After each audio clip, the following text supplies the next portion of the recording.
조건 또는 사정인데 이것이 금액으로 계산할 수 없는 경우, 이 경우 1방법 배제되는 거죠. 저희가 지금 30조 3항 보고 있어요. 첫 번째, 처분 사용상의 제한 우리 살펴봤고요. 처분 사용상의 제한이 가격의 영향. 두 번째, 조건 또는 사정이 있는데, 이게 조건 또는 사정이 있다고 해서 무조건 거래가격 배제시켜버리는 게 아니라 그게 금액으로 계산할 수 없는 경우에 지금 우리가 거래가격 부인이 되는 케이스들을 살펴볼 거예요. 자, 우리가 매매 계약을 한번 살펴보면 정말 무수히 많은 조건들이 있을 수 있습니다. 혹은 조건 또는 사정이 있을 수 있어요. 제가 지난 시간에도 말씀드렸지만 간단하게도 인도 조건, 이것도 지금 우리가 거래의 조건 중에 하나잖아요.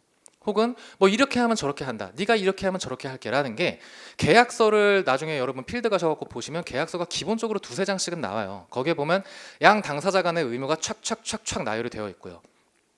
가장 간단한 건 제가 뭐 편의점에 가서 물건을 사는 것처럼 아저씨가 얼마예요? 1,000원입니다. 여기 있습니다. 가져가세요 하고 끝나는 거래가 가장 깔끔하겠죠. 여기에는 어떤 처분 사용상의 제한도 없고 조건 또는 사정도 없어요.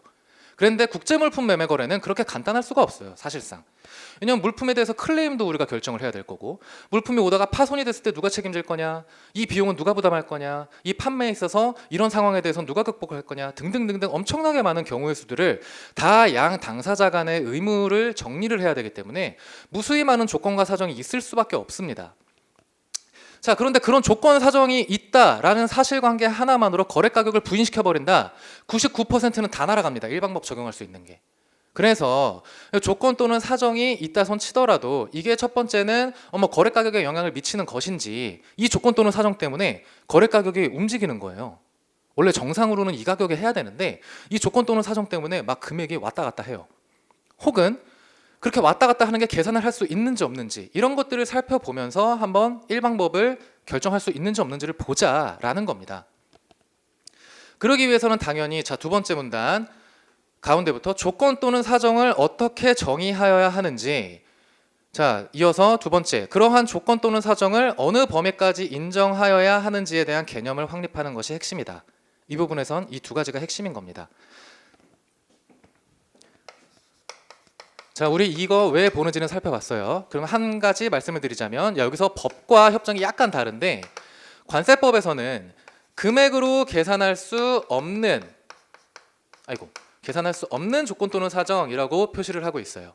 그럼 여기서 당연히 우리가 조건 또는 사정이 있는데 이걸 금액으로 계산할 수 없나 보구나 라고 탁 와닿으시잖아요. 근데 협정에서는요, 조금 다르게 표현하고 있는데 헷갈리실 필요는 전혀 없어요.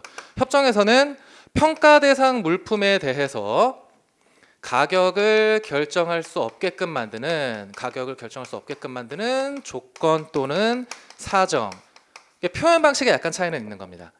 근데 이렇게 오해하시는 분들이 종종 있어요. 평가 대상 물품에 대하여 가격을 결정할 수 없는, 이렇게 보시는 분들이 있는데, 결국에는 이 우리 수입하는 물품에 대해서 가격을 결정 못하게 하는 조건 또는 사정이야? 그러니까 지금 우리가 수입하는 물품 가격을 모르는 거야? 라고 오해하실 수 있는데 그게 아닙니다. 자, 평가 대상 물품 가격은 정해져 있어요. 자, 이렇게 그냥 100원이라 치고 조건 또는 사정이 달려 있는 겁니다, 여기. 근데 이 조건 또는 사정으로 인한 어떤 수치화, 가격화가 안 되는 거예요. 이 조건 또는 사정으로 인한 가격 어떤 차이, 이런 것들을 계산할 수 없는 경우에 1방법 배제라는 거지, 이거를 평가 대상 물품의 가격을 결정할 수 없게끔 만드는 조건 또는 사정이 아니라는 거예요. 이 뉘앙스의 차이 이해 가시죠? 결론은 조건 또는 사정이 있는데 이거를 수치화, 계산화할 수 없을 때 1방법이 배제가 되는 겁니다. 문구의 차이가 약간 협정이 헷갈릴 수 있게 해놨어요.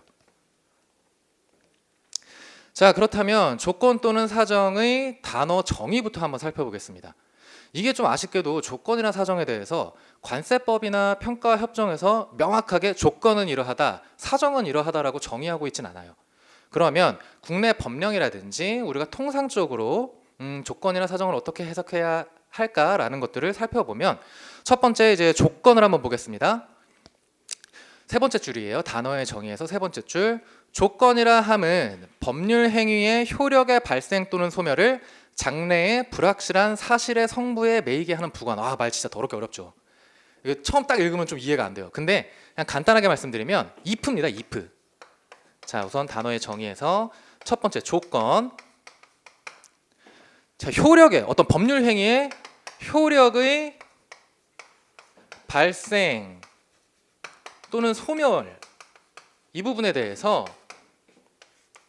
장래의 불확실한 성부 이거에 의해서 효력이 발생되거나 혹은 효력이 소멸된다는 소리입니다. 이렇게 보면 되게 문구 어려운데 제가 엄청 그냥 쉬운 예시 실제로 제약업계나 자동차업계 쪽에서 이런 게 많은데 만약에 수입사가 있다고 칠게요. 자, 근데 여러분 도매와 소매 차이는 아시죠? 자, 제가 수입을 해서 물건을 고객들, 클라이언트들 직접 사용하시는 분들한테 다 팔 수도 있고 그럴 거면 제가 판매 직원을 엄청나게 많이 둬야 되잖아요. 그러면 인건비가 작살 날 거란 말이에요. 그러면은 그렇게 안 팔고 일부는 도매상을 끼는 거예요. 그래서 이 도매상한테 물건을 넘기면 이 도매상이 실제 최종 소비자들한테 판매하는 경우가 있을 수 있어요. 그러면 자, 도매상이 물론 열심히 팔려고 하겠지만 제가 좀 뽀찌를 주면 더 열심히 할 거잖아요. 그래서 제가 도매상한테 이렇게 조건을 겁니다. 자, 너가 만약에 10억 원어치를 팔면 내가 보너스를 한 100원을 줄게. 10억인데 100원이면 너무하네요. 양아치네요. 자, 뭐 10억을 팔면 내가 뭐 한 1000만 원을 줄게. 이런 식으로 조건을 걸어요. 그 다음에 너가 이번 연도에 20억을 팔면 이게 이제 판매 장려금이 되겠죠. 이거 불법 아닙니다. 판매 장려금이에요. 자, 20억을 팔면 내가 2천만 원을 줄게. 이런 식으로 계약서에 여러분 계약서에 쓰는 거예요. 계약서. 도매 계약서에. 계약서는 뭐예요? 법적인 효력이 있죠. 계약을 맺으면서 이렇게 팔면 이렇게 내가 판매 장려금을 줄게. 근데 얘가 10억을 팔지 20억을 팔지 나는 몰라요. 아직. 도매상 자기 자신도 몰라요. 자, 장래의 불확실한 성부죠. 장래의 불확실한 성 이루거나 혹은 이걸 이루지 못해요. 근데 이걸 내가 만약에 이 10억을 이뤄내면 효력이 발생하죠. 내가 1000만 원을 주겠다라는 조건에 대한 법률적인 계약서에 의한 법률적인 효력이 발생하게 되는 거예요.